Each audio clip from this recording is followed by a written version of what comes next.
Да, се враќаме во студиото, како што најавивме, тука ги имаме Борјан Ѓузелов и Сафет Бишевац, но пред да почнеме со разговорот, ќе одиме со едно вклучување во Крива Паланка. Таму е колегата Зоки Димовски, отиде во Паланка да види што се случува во проблемот околу кравите во Крива Паланка. Знаеме дека таму има обвинувања за тоа чиви се тие крави, дека уништуваат поседи, имаме и некаква тука партиска димензија во целата таа приказна, затоа ќе го вклучиме Зоки и да видиме што се случува. Зоки, дали се слушаме, дали се гледаме? Да, сејата, се слушаме. Добар ден од атарот на Кривопаланичкото село Добровница, каде што со нашиот снимател евидентиравме голем број на штети тука на нивите во Кривопаланичкиот атар. Како што гледате, тука има зелка која што е уништена. Овој проблем, како што велат мештаните од Кривопаланичкото село Добровница, меѓутоа и од другите села околу овој град, велат дека трае со децении. Тие се обратија до телевизија 24 да го евидентираме овој проблем, меѓутоа, како што кажа, и пластично да ни објаснат зошто овој проблем не се решава со децении од страна на институциите. Тука, како што гледате, не е овој проблем само на поединци, туку овој проблем и на скоро сите мештани од Кривопаланичкиот атар кои што се занимаваат со земјоделие. Пред се ви благодарам што прифативте да гостувате во Студио 10. Најпрви да ни се представите, од каде сте? Јас сум од село Добровница, се викам Славчо Велиновски. Еве зашто се работи, гледав имаше објави на социјалните мрежи каде што за жал имаше некои конфликти помеѓу мештаните и собственичките на овие говеда. Колкава штета до сега има во овие кривопаланички села од говедата кои што можам да кажам и да потврдам според она што го видов, кој што ни го кажавте, слободно се шетаат низ нивите и прават огромни штети. Видите, јас лично имам штета околу 20 тона. Уништена зелка 100%. А иначе село има негде околу 50 тона штета. Ова се должи на повеќе години. Значи, собственикот ме нападна. На мојот имот, на моја штала, ми претеше со убиство, ми пцуеше мајка мртва, нешто страшно невидено. Видите. Од каде потекнува проблемот? Тоа да ни го кажете, зошто проблемот е што не функционира институциите во државата. Ништо не функционира. Значи, Гоце не е проблем као Гоце. Гоце е систем изграден со години. Уназад 20 години. Систем кој функционира безпрекорно. Се е страх, паника меѓу населението. Страшно ништо. Со колку говеда располага и каде е проблемот? Што е проблемот? Еве накратко во најава кажав, меѓутоа што се случува во овие атари на Кривопаланичките села? Па види, таа стока е бездомна. Само е собственост за продавање на газдата. Иначе се шпекулира дека бројката не е над 800 грла. Бездомни, без штала, без испаша. Значи, по целите имоти на општината, по градот, утрово у градинката, у дворот имало стока. По улиците. Значи, невидено. Ова не се гледа у нормален свет. Дали конечно институциите започна нешто да преземаат? Освен полицијата, никој друг. Значи, тоа што ќе преземе полицијата не се спроведува. Тоа што е надлежност на полицијата, до тука застанува. Никој ништо не презема. Можам да констатирам дека има околу 500, како што ми кажавте, говеда кои што слободно се движат низ атарите. 2 години на крв. Значи, околу 500 грла се биле на регистрација. Меѓутоа, од тие има природени, прикупени, дотерани. Не знаеме, просто ние не знаеме што се случува. Значи, државата нема контрола. Системот нема контрола. Он е појако од системот и од државата. Значи има 500 говеда кои што немаат штала. Так. Кога ми се он заканува на мене, малиот нека пушти. Добро, не мора сега, тоа ќе го објавиме во подоцнешните информативни појаси. На мене лично ми се закануваат на социјалните мрежи со убиство. Кој го нарачува тоа? И кој стои за тоа не знаеме. А тоа е поради тоа што не функционира системот. Значи, Гоце е појак од целиот систем од државата. Значи, како што тврдите, едноставно човекот, како што велите, има штала, односно една штала за 500 говеда, без храна, без ништо, и тој добиток... За 10 говеда нема Он штала. нема штала за 20 кокошки. Нема штала за 10 говеда на кара, а 500-600 чува. Све е пуштено на паша. Над минус 30 се овака надвор. Легат, на снег. Нема една бала сено. И он обстанува, нас ни прави штета, не може да обстанеме. Значи, се храни практично со вашите земјоделски послови. Так. Господинот еве соселанецот кажа дека системот не функционира. До сега претходно во разговор ми кажавте дали има полицијата кривични пријави, што презема Агенцијата за храна и ветеринарство и каде е закочена целата работа, односно дали не има преземено јавното обвинителство. Значи, во последните денови, откако се случаат тие вербални напади на собствениците на земјоделските производи, значи полицијата стоеше од првиот ден со нас. Значи, колку има принесено кривични пријави, тоа само тие го знаат. Иначе друго институциите, ние како што сме запознаени, ајде да не биде лаички, ама јас мислам дека целата работа ја покрива само јавниот обвинител. Значи, обвинителството не презема ништо против поранешниот собственик на говедата, така да ние остануваме немотни и едноставно ќе дојде време да се самоорганизираме за да се браниме од него. Тогаш може ќе се појави некој таму.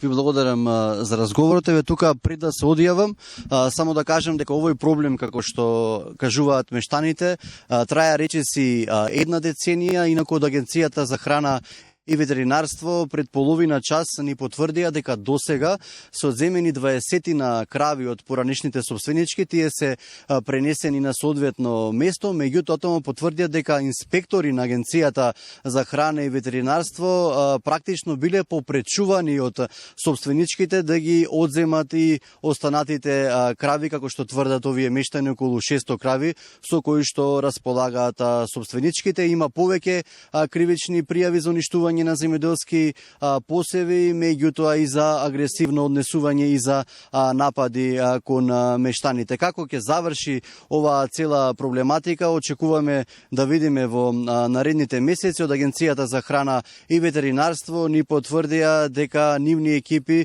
со засилени акции по натаму ќе бидат тука во Кривопаланичкиот атар со цел да го одземе целиот добиток од поранешните собственички, кој што за сега практично е одземен само на хартија. Сеат? Да, Зоки Димовски од Паланка, ти благодарам за информациите, ти благодарам за извештајот, секако стануваш во Паланка и во дневникот, во вестите ќе видиме повеќе информации за ова, се надевам дека имаме и повеќе одговори од институциите. Се враќаме тука во студиото, како што кажав, тука се нашите гости Сафет Бишевац, поранешен пратеник, Борјан Ѓузелов, политиколог. Почитувани, ви благодарам што дојдовте, што сте тука. Видовме дел од македонското општествено, јас би кажал, секојдневие, се разбира, тука има доста и други прашања. Отприлика, тоа е на линија за она и што ќе зборуваме. За функционирањето на нашиот систем, за корупцијата, за правосудството, за институциите и се разбира за политиката. Сега гледаме, еве, кога сме кај правосудскиот систем, она што е интересно и што е примитливо е дека власта, предводена од премиерот Мицкоски, речиси секојдневно врши директни напади врз судскиот систем или директни обвинувања. Како сакате, дека тој е неефикасен, дека зема премногу пари, дека премногу пари се трошат за него, се прават споредба со европските држави и дека тој не испорачува резултати. Еве, Ѓузелов, почнуваме со вас. Што мислите за ова како појава? Зошто се случуваат сега овие едни константни, директни обвинувања кон судскиот систем? Ќе предискутирам тука неколку тези, па мислам дека гледачите сами ќе може да дојдат до некаков свој заклучок. Значи, неоспорен факт е дека правосудниот систем недоволно го спроведува владењето на правото, недоволно гони корупција и е на некој ниво не е ефикасен. Но од друга страна, ова вие што го велите, значи тој некој континуиран сега јавен напад врз правосудството од страна на премиерот, односно на извршната власт, е исто така спорен, особено бидејќи се базира на неколку премиси кои не се баш целосно точни. Најпрвин, значи премиерот вели, еве да го земеме најпрвин ова што е сега неодамнешно, поврзано со финансирањето. Значи, некако целосно таа дискусија за финансирањето на судството, односно за недоволното финансирање, се сведе на тоа дека ќе се зголемуваат платите, односно дека судиите бараат повисоки плати, но тоа не е баш така, туку согласно принципите на Советот на Европа, треба да има одреден дел од буџетот кој треба да биде целосно алоциран на правосудната власт, како една од трите власти во државата. И ние имаме преземено таква обврска со законот, ако не се лажем, од 2009 година за финансирање на судството, каде што дел од нашиот GDP ние треба да го алоцираме на правосудството. Ние изминативе 15 на години алоцираме половина или помалце од тоа што сме испланирале. Сега точните бројки во моментов ги немам.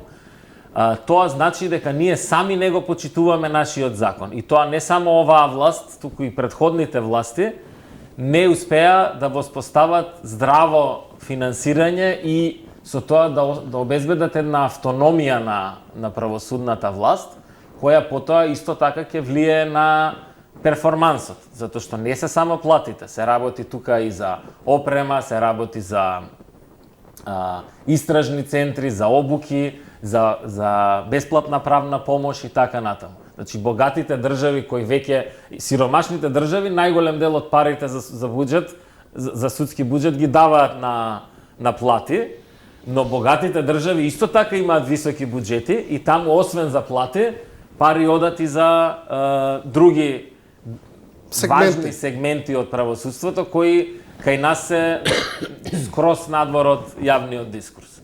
Тоа е една работа и накратко уште две други тези. Тоа е дека правосудството сега било преплавено со кадри од СДСМ. Тоа не може да биде точно ако не се земе и другата страна, а тоа е дека најголемите упади во правосудната власт се случува во периодот кога министер за правда беше Михајло Маневски. Ова ќе ви го потврдат најголем дел од судиите со кои може да разговарате. Тоа беше периодот 2006 до 2009-10. Сега точно кој година беше Маневски. Имаше и други упади и така натаму. Значи, тука се направи еден цел ресет на системот, влегоа многу нови кадри, дел од нив беа многу лојални на тогашната политичка гарнитура и така натаму, така што проблемот со правосудството е повеќе слоен и таа недоверба која патем не е 2%, туку е доверба не е 2%, туку е 20%, што секако е исто ниско. Значи, повеќе слојноста на проблемот на вистина не може да се реши тоа со директен напад од едната власт врз другата власт, туку со соработка и со долгорочно партнерско работење како да се поправат тие работи. За жал тоа не го гледаме во моментов. Да, веројатно законски решенија, реформи. Бишевац, отприлика истото прашање и за вас.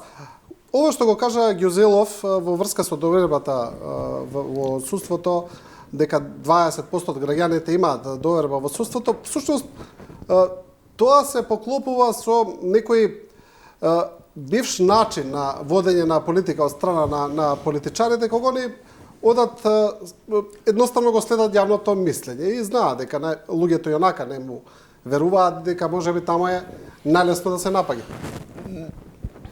До некаде само. Таквиот однос кон правосудниот систем си има своји причини. Тој правосуден систем во изминативе децении, ако сакате, постојано не го испорачува нештото за што е поставен. Треба да право раздавање. дели правда, да одредува на вистински начин, да ја одредува казнената политика за сите оние што ќе го прекршат законот. Факт е дека добар дел од тој систем е партизиран. Факт е. Особено клучните играчи во тој систем се секогаш луѓе кои се блиски до извршната власт во тој момент во кога се. И тоа не подразбира, ние имаме чуден пристап кон целата работа. Например, за обвинителот мислиме дека треба да биде независен. Независен кога на таа позиција те избира одредена политичка гарнитура. Јас таа независност не ја гледам во тој план. Јас барам од таквиот избран државен јавен обвинител да биде неутрален, непристрасен во моментот кога треба да си ја врши својата работа. Формално он мора да биде оној кој ќе се бори за заштита на системот, на правилата кои системот ги одредил, кои важат во тој момент, и тука да нема бирање дали некој ми доаѓа од мојата партија, од другата партија, од третиот табор или четвртиот табор. Реформите, да се надоврзам делумно и на ова што го кажа Гюзелов. Реформите кај нас се подразбираат во овој момент сега всушност само дали ќе имаат поголеми плати, ни треба поголем буџет, точно е дека треба поголем буџет. Но тој поголем буџет требаше да биде обезбеден и од претходната власт, И од претходната. И од претходната. Го немаме тоа. Значи, работите не одат во правец во кој треба да одат. Имаме еден многу индикативен пример кој се случи во соседството кај нас, Албанија, например. Таму Еди Рама дојде во една ситуација со ветингот на судиите и обвинителите, да го направи ветингот и покрај тоа што Европа, Западот, како што ние милуваме да кажеме, беше изрично против. Но Рама го направи ветингот. И драстично се подобри состојбата со правосудството во Албанија. Морате некогаш да преземете и чекори кои можеби на прва ќе ви донесат, нема да бидат прифатени на начин на кој треба да бидат прифатени. Но не можете да негирате дека со некакви полурешенија како СЈО, која беше синоним за некакво обезбедување правда, се претвори во негација на правда, се претвори во нешто што рекетира, во нешто што извлекува директна корист, нешто што служи за договарање меѓу тогашната владеачка гарнитура и оние кои требаше да одговараат пред законот, да се претвори во класичен рекет. Сакам да кажам, ни треба сеопфатен, системски закон, кој ќе ги врати работиве на вистински колосек. За тоа ќе треба време, се разбира, но факт е дека и самите суди и самите обвинители се знаат меѓу себе. Точно се знае дека не станува збор за сите судии во државата дека се корумпирани, таман работа. Се сите обвинители апсолутно корумпирани, таман работа. Тука се поставува прашањето дали сакаат меѓу себе да се прочистат или не. Имено тоа ми беше мојамето. Сега не можете вие да очекувате дека некој друг страна ќе дојде и ќе ви тоа ќе ви кога е од страна е веднаш спорно. Тоа е исто како вас сега Така, новинари да ви регулира некој од надвор. Имено за секој кој ќе се обиде на тој начин ќе биде еве се меша во независноста на судството, сака да влие, сака контрола. Можеби делумно и има тоа, не негирам, но факт е дека ако вие однатре како систем, исклучително важен систем, бидејќи тие се посебна независна власт, исклучително важен систем, мора да најдат начин да покажат со прст или да кажат господа, овие работи се неприфатливи за еден судија. Добро, дали Тргнувајќи од, да речеме, некакви етички или морални начела каде што се подразбира дека судијата треба да биде пример на некој со чест, достоинство, образ, етика, морал, и дали треба да биде платен? Треба да биде платен, се разбира дека треба да биде платен. Ама и треба да ја работи работата како што треба. Дали еве повторно ќе се вратиме на пораките кои ги упатува премиерот, кои секако се сами по себе проблематични бидејќи доаѓаат од првиот човек на извршната власт кон друга, кон судска власт. И сега тука зборуваме за ова што го спомнавте и двајцата. И двајцата, на пример, се согласувате дека судството е партизирано. И тоа е неспорно, мислам дека во државата секој тоа го знае. Дали имаме една теза, на пример, на професорот Фрчковски, кој вели вака: во моментов власт, еве да речеме, владеачката структура, предводена од ВМРО ДПМН, има власт на сите нивоа. Има претседател, има влада, има парламент, сега има и локална самоуправа, целосна. Тој вели, обвинителството е последна брана пред целосно превземање на државата. Тоа е неговата теза, се разбира.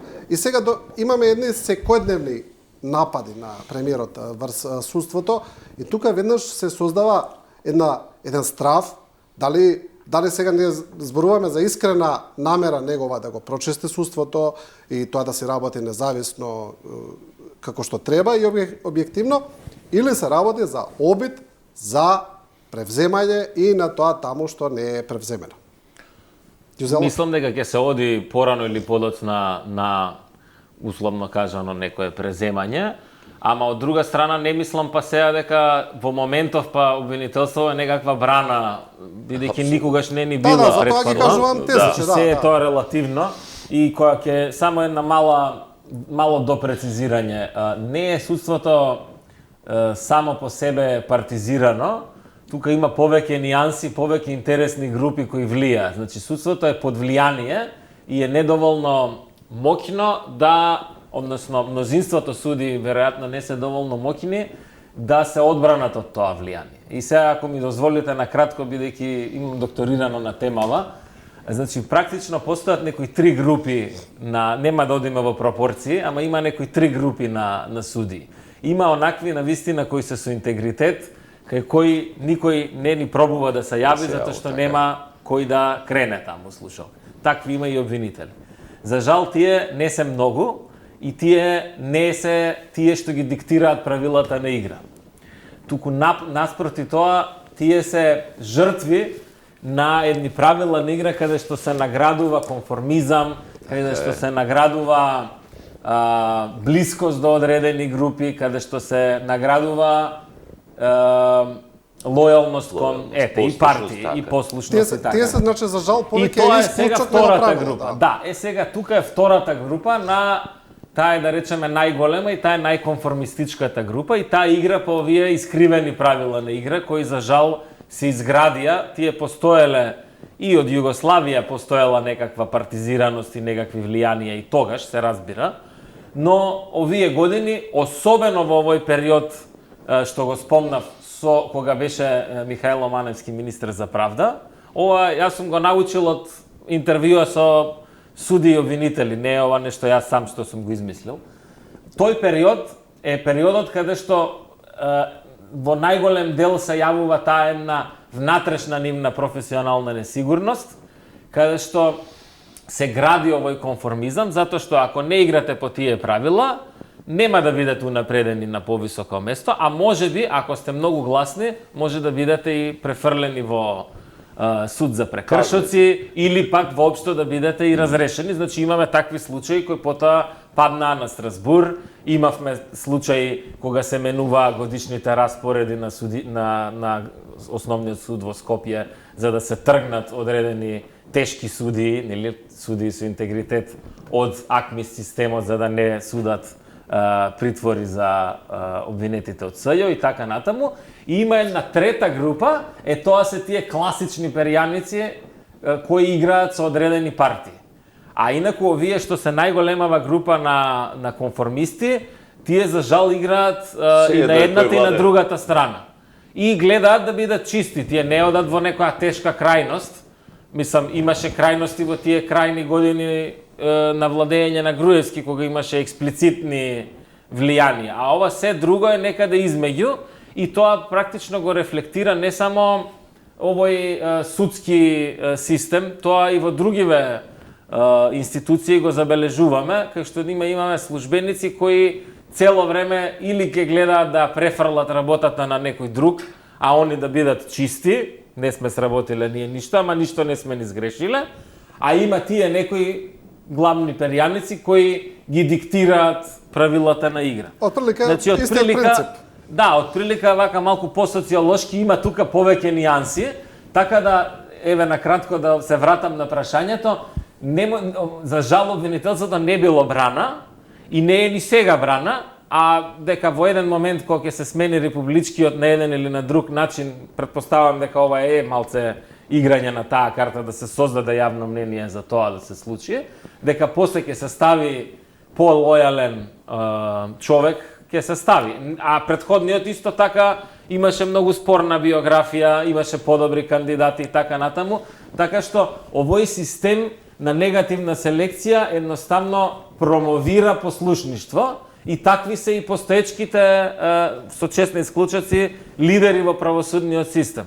Да, Зборам добро- луѓе кои се на највисоки позиции. Добро, во однос на смената на обвинителот нема што да се претпоставува. Владеачката структура му изгласа недоверба во собранието. Но тоа беше нели пред Кочани, па потоа тој процес некако Добро, еве, помина во втор скоро план, да. пола година Бишевац од тогаш. истото се обидували со овие обиди премиерот да го превземе суството или има искрени намери за реформи? Јас само можам да кажам тоа што јас го очекувам од тоа. За прашањето веројатно е многу по би требало на премиерот да му се постави. Не мислам дека крајната цел на оваа јавна полемика, веќе бака можеме, бидејќи имаше и писма на судиите. Да. И тоа за прв пат со малку така да. по достоинствен тон. Така е, значи, ама тоа веќе покажува дека атмосферата во општеството е така да може да комуницирате и на тој начин и дури и со највисоките, што е исчекор напред во времето на Груевски или на ова тоа. Па исчекор од конформизмот е така да добро е. Да, значи да речем, Да. тоа ми е муабет. Второ, неспорно е, мислам веќе нема ниту еден аргумент со кој можете да ја браните актуелната состојба, бидејќи таа е навистина лоша. Да, пазете, Јузело спомна 20%, да, ама 2% се апсолутно нема никаква доверба, а до некаде доверба има до 20%, 17%, тоа отприлика тука некаде. Да. Значи, тоа не е здрава ситуација. Значи, луѓето очекуваат правда. Барем очекуваат систем кој ќе испорачува правдата на елементарно ниво.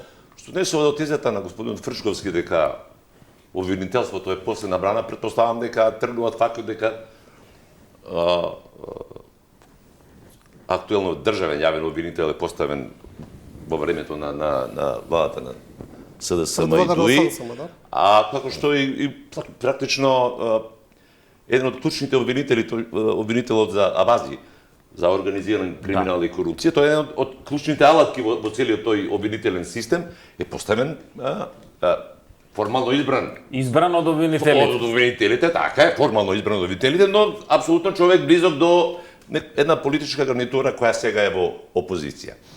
И сега, ако професорот мислел дека на тој размислувал опозицијски, па мисли дека тоа е браната против ова, тоа е едно прашање. Но, да тргнеме од резултатите, да тргнеме од барањата, дури таа реформа на правосудниот систем ја очекува и Европа. Ние овде имавме гостин кој дојде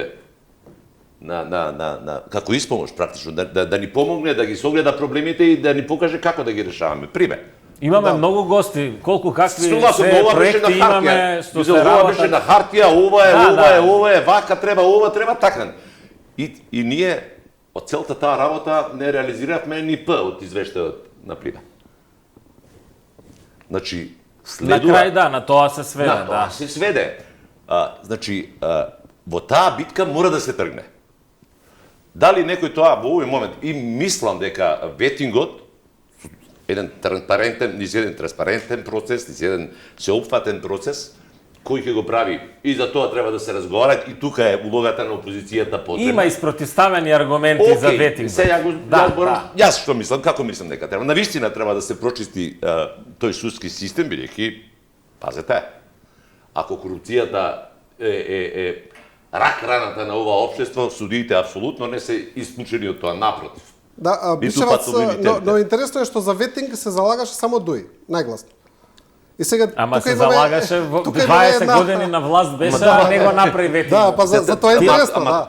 Тоа е исто Тоа како залагање, значи, видете, Мислам само не зборува за ветинг, нели? точно. И не направија чекор да. напред тоа да зашто не се закани еднаш ние ќе излеземе од влада ако не го спроведеме ветингот. Се заканија кога требаше се спроведе закон за високо раководна служба, што требаше да донесе поголем мерит во вработувањата. Тогаш рекоа не може затоа што им одговараше Така е. да си ставаат директори без само квалификација. Имаме една димензија кај Јузелов во овие јас морам сега буквално наотворено да кажем дека делот од судиите и обвинителите се елементарно неподготвени да ја вршат таа работа, бидејќи го немаат адекватното образование што треба за таа. Обидот со академија и со ова се покажа по мене неуспешен, затоа што имаше една случка кога на конкурсот за во академија за суди и обвинители се пријавуваат кандидати и носат 20 или колку беа на број, носат лажни потврди за англиски јазик. Ако дозволите за И само да ми академијата, кажам, да. ако тој што доаѓа во тој систем е подготвен да направи кривично дело, бидејќи тоа е лажен документ, тоа е измама практично, е подготвен на првиот чекор така да се однесува. Каков суди и обвинител ви очекувате? И немаше никакви немаше институционални, реакција на да општеството. речеме, не само на општеството, не беа гонети тие. Така е. Па тоа е А главниот сите проблем. тие направија кривично Со дело. тоа што треба да внимаваме, сепак јас би рекол за академијата дека е позитивен Не, окей, исчекор. јас велам, но Затоа што е како подобро пример. да ја има отколку да ја нема, сепак имајќи предвид колку се слаби високото образование општо кај нас, па и правните факултети, покрива една од дупките академијата и обезбедува некое унифицирано основно знаење, не само правно, туку и општествено, таму се учат и некои други вештини и така натаму, така да и плюс има континуиран тренинг, така да мислам дека е како реформа многу сепак Може би како позитивен еден сегмент, модел, може како за еден разлика на пример од тоа како се поставија и како сега функционираат двата совети во правосудството, или судски совет и совет на јавни обвинители, кои се пример за добра идеја, а лоша реализација и лоши консеквенции на крај. Да, добро, еве кога зборуваме за правосудниот систем, она што треба да произлезе како суштина од доброто функционирање на правосудниот систем, тоа е борбата против корупцијата. Спроведувањето на законите, владењето на правната држава и сега не зборуваме за корупција само како мито или како она што граѓаните веројатно го перцепираат, таа е многу посложена појава, влие врз секојдневните наши животи, значи од најниско до највисоко ниво. И сега полнени се устите еве на политичките партии, на сите влади, дека борбата против корупцијата е приоритет, дека тоа е наш главен стремеж, но ние имаме едно константно, ако не е зголемување, туку тоа ниво на корупција е исто. Како доаѓаме, Ѓузелов, до тој парадокс? Нефункционалност на институциите и континуирано нивно деградирање и невложување во нив. И повторно тука се, меѓу другото, е и финансирањето, односно ресурсите.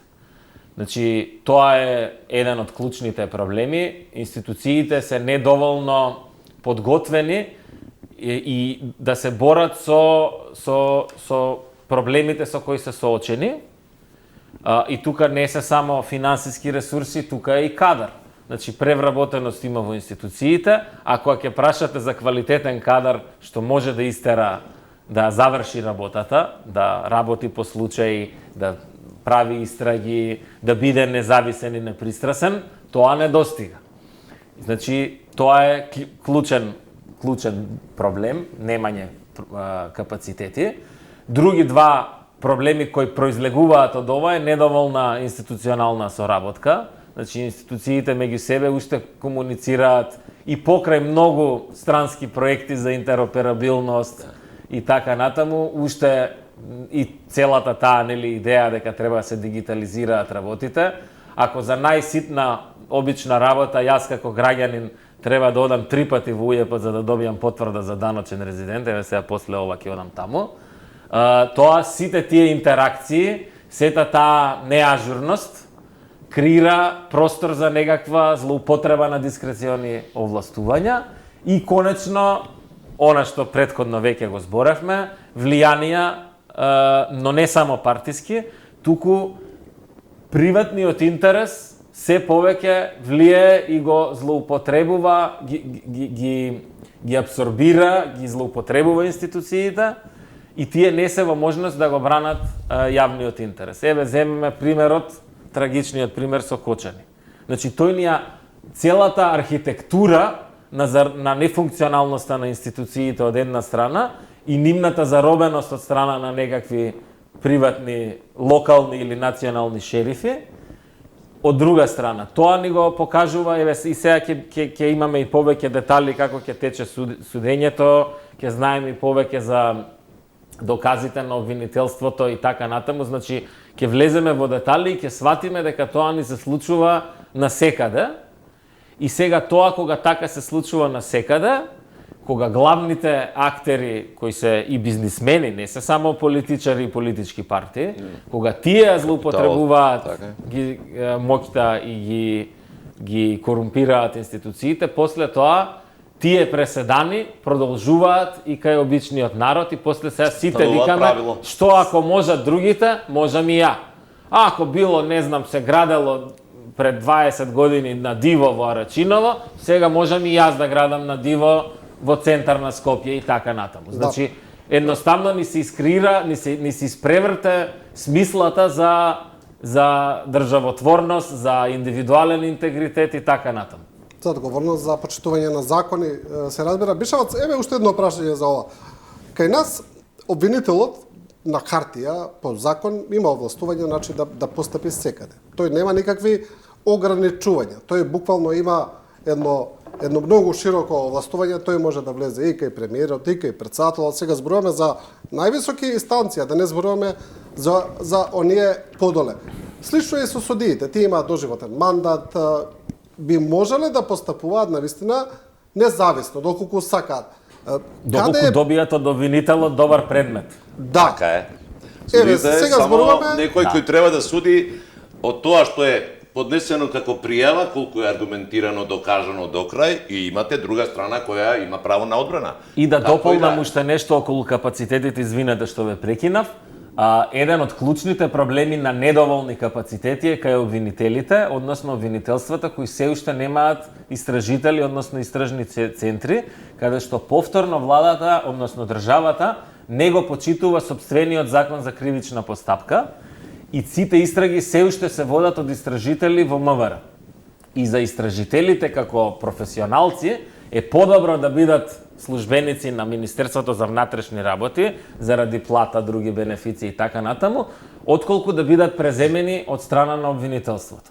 Значи толку околу поделбата на власт. Да. Ако предметот почнува со истрага и предистражна постапка, прибавување на докази, па тука има и комплексни истраги, не е секоја истрага едноставна и така натаму. Значи целата таа истрага треба да се случува согласно законот за кривична постапка во обвинителствата, они автономно да работат и после кога ќе направат они добар случај, после да одиме на суд, па да видиме, тогаш зборуваме за како ќе се однесуваат судиите. Извинете што упаднав. Ова се го имаат они на хартија како можност, но не го прават.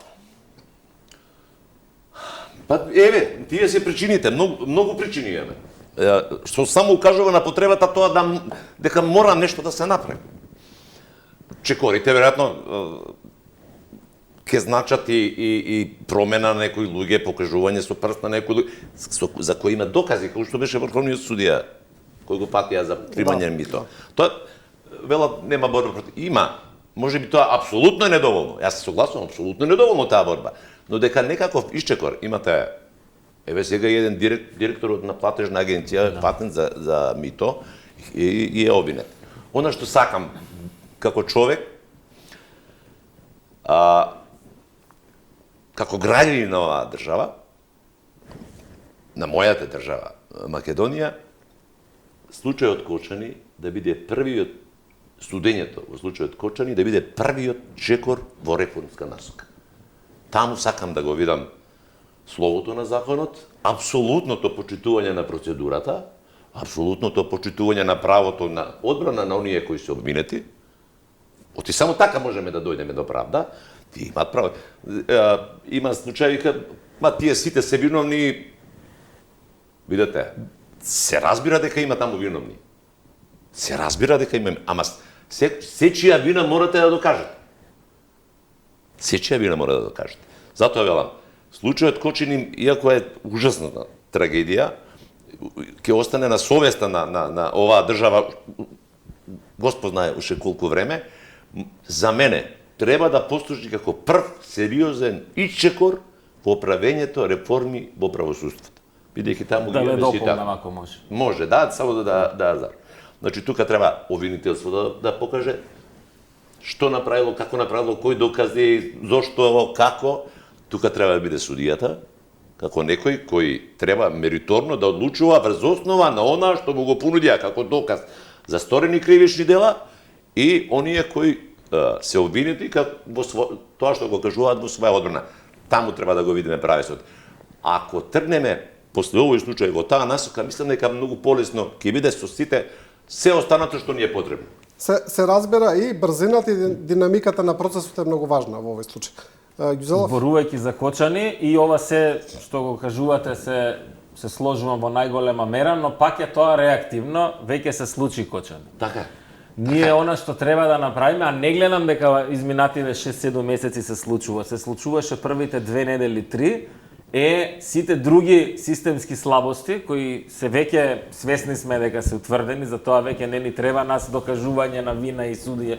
Треба тие што се криви се докажуваат, така. да се докажуваат и Така. случајот ќе трае и така натаму, нели веќе има дискусија околу тој случај и некои поединости на тој случај, но системските пропусти, се уште има клубови што работат. Дали се размислува превентивно дури не се работи ни за угостителство, ни за клубови. Се работи за елементарно превентивно размислување, кое не е превентивно во смисла дека сега ние сите треба да имаме 3 сценарија што во случај на пожари, што во случај на поплава, треба и тоа да го имаме, но превентивно во смисла повторно на почитување на правилата. Да, значи секој дневно се случува во улицата јас во изградбата на стамбените згради. Од таму треба тоа да се плюс, значи секој дневно се случува да се вози во едносмерна насока, кога ќе му кажеш зашо возиш во едносмерна, као ја им кажувам. Да. Возите во едносмерна насока, знам тука живеам. Тоа е ставот. Сега тој став е став на страна на луѓево, на менталитетот и така натаму. Тоа треба со функционални институции полека да се менува. Затоа што кога ќе видиме ние еден јавашлук и нефункционалност на другава страна, на институционалната страна, после и тој што вика ја тука живеам, ја тука значи смеам да го прекршам законот, тој веќе има алиби за тоа.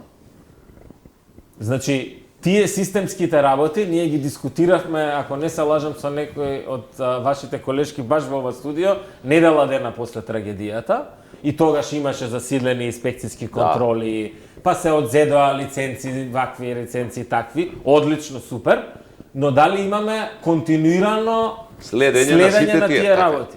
Проверете во вашите стамбени згради дали имате црева за противпожарна заштита во хидрантите. Затоа што некој ги крадел цревата. Значи, тоа се системските работи на кои ние веќе заборавивме. Да, за жал. Тука веќе свеста, менталитетот, Ама институциите треба некако казнат менталитетот, така како сега има се учат луѓето многу брзо да го сменат однесувањето со соодветна казнена политика. Јас ќе ми дозволите малку лично. Или кога ќе отидам на само малку лично. Видите, вчера ни се случи нешто. За 12 часа беа регистрирани 65.000 сообраќајни прекршоци. Добро, системот тестира. Пазете ја бројката. 2800 возачи поминале на црвено светло. 2800 возачи поминале на црвено светло. За неколку часа. За 12 часа. Да. Имате 1000 возила кои не се регистрирани, а се возат низ центарот на Скопје. Па тоа е општиот јавашлук. Тоа е Ама јавашлук. Тоа е делом, ајде што не е санкциониран заради тоа што институциите се безкапацитетни, не е моја работа, менталитет и така натаму внатре во институциите, но од друга страна мора да има неселективност на врвот. Ако на врвот работите се трули, тоа понатаму креира една токсичен однос кон авторитетот и кон државата. И зело се дека можеме додека мислат луѓето дека може да ја завршат работава со телефонски повикали. Тоа е најнепатриотското нешто што може да го направи. Апсолутно се согласувам. Има во германската филозофија една фраза уставен патриотизам. Тоа е практично вие сте патриот онолку колку што го почитувате уставниот поредок. Кај нас, за жал, не само во нашата држава, Добро, тоа во многу држави. Така е. Тука ние имаме како ние можеме да го изиграме поредокот за наш интерес, а после кога ќе седнеме негде, тогаш ќе збориме, ќе морализираме за ува тугите државата работи. нема студии, нема така. Добро, имавме уште еден флагрантен пример. Тоа е оно што се случуваше, да речеме, со дивоградбите во Чаир, каде што тогашната градоначалничка излегуваше, кажуваше, значи имаме преку 30 како што кажа дивоградби. И на тоа имаме изјава на премиерот кога е прашан и кога беше споредбата со Албанија, па вика ние не сме да уриваме, ние сме да градиме. Може би малку и лаконска изјава. Мислам дека нема по флагрантен пример за непочитување на законот од тоа. И тоа се случува со децении, да бидеме искрени. Тоа е целата работа. И тоа е пак системски пропуст. Да. Што направи обвинителството во овие случаи? Тие што треба да кажаа дека што направија? Кажаа дека постапката тече или дека е во тек или не знам. Не знам докаде е, да. Ние тројца можеме да направиме записник и да видиме за 2 дена да го истражиме случајот. Да. Не. Јас не велам дека она што го правеше Арсовска во последниве месец-два дена не навлегуваме во политичките мотиви. Не велам дека не е точно. Да. Навистина точно. Но тајмингот, однесувањето, целта, претпоставам, беше сосема друга, но окей, тоа е нејзин проблем. Да, ама она не зависеше во тој момент од никого и почна да зборува за тоа. Именно, зашто се другите не зборуваат за тоа? Кога говоре пресказ државниот јавен обвинител дека он него бидејќи го поставува одредена политичка гарнитура со мнозинство во парламентот, тоа е власт. Тој не може да каже јас сум независен од нив. Зависи, бидејќи тие го поставуваат, тие со истото мнозинство може да го сменат. Но како треба да биде? Треба да биде неутрален во моментот кога треба да носи одлука. Дали неговите подредени обвинители, колеги ја завршиле добро работата, што треба, прибирајќи ги сите потребни докази, и во тој момент да не зависи дали некој е министер во владата, директор на училиште, командир во полиција, не знам, се нафрлам. Во тој момент да биде важно дали го прекршил законот, дали за тоа има докази и таа постапка мора да се најде пред суд за да следи она санкција која е пропишена по закон. За промена на тој менталитет, не знам, вие 2000-те млади сте вие, помлади сте од мене, на почетокот на 2000-те години, службено, нели, од друга телевизија одев во Албанија. Во неколку наврати за известно од одредени настани. Значи, првиот шок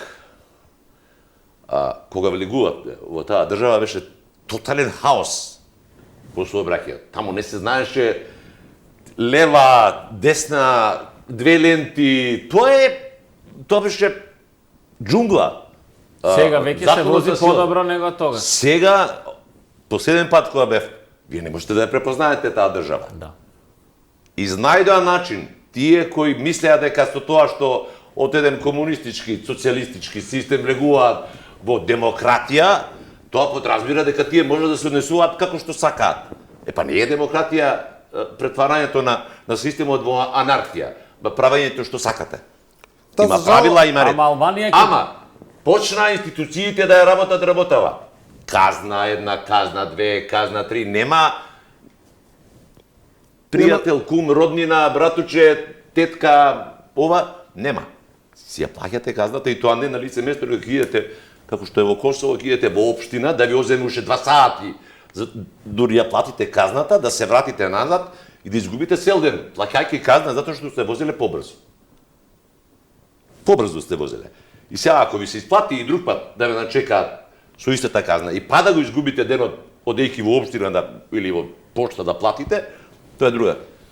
Завршена работа. И сега и на Косово имате одличен ред во сообраќајот.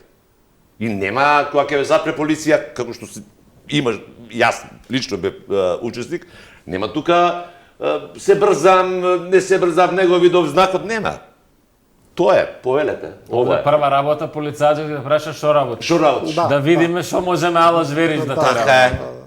Да, добро, Косово и Албанија ги земаме Косово како нова држава. Како која јас како нова, исчекор, како напад која од нешто што треба да почнала Албанија е најнова држава, ако Албанија- земеме од кај почнува. Да, Така, која од- произлега од еден хаос, од една анархија Ќе на се почетокот. учи во учебници што се е поминато за 30 Од години и 30. што е постигнато. Не за 30 практично. 90-тите и 2000-тите беа многу турбулентни таму. Така е, За така 15, па еве 20 години, значи поместувањето, нормално таму има и многу црни пари и многу контраверзии и сето тоа.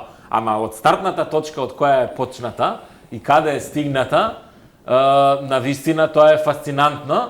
Сега прашање е дали ние од нашата стартна точка кај сме стигнати, тоа е дегутантно.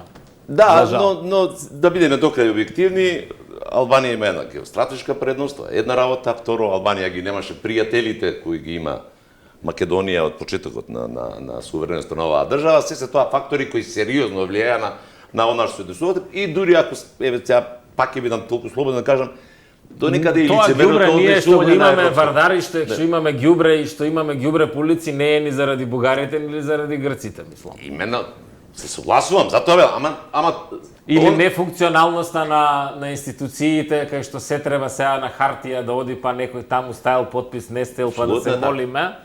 апсолутно Значи е така. таа бирократија нефункционално сегашна ние што имаме во И институциите, дури не е во никој крив за тоа. ова дигитално време, Така тоа е. се работи кои како да ви кажам, тоа не треба да размислувате за таа работа.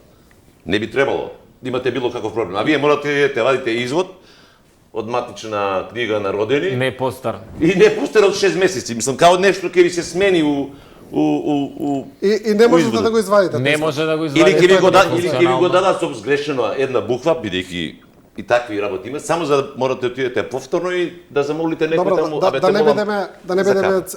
и фер малку, значи се воведе сега и дигитално давање на изводи, се смени законот да важат Да, дигиталните ама изводи. на да. Косово тоа трае 3 минути, кај нас трае 2 недели. Не функционира секогаш. Да, добро. Тоа ми е моабетот. На крај конечно сепак одлучува човек со притискање на копче, а на Косово е системот автоматизиран до таа мерка што фалате 2 евра и добивате извод. Завршена работа. Да. Добро, за жал ни остана доста прашања неодговорени, доста теми, тоест за дискусија, но толку е времето. Ѓузелов Бишевац, ви благодарам за учеството. И благодарам за поканата. Благодарам. И со ова го завршуваме и ова Студио 10, почитувани гледачи, останете со нас. Останете со програмата на Телевизија 24 за брзо ќе ги видите вестите.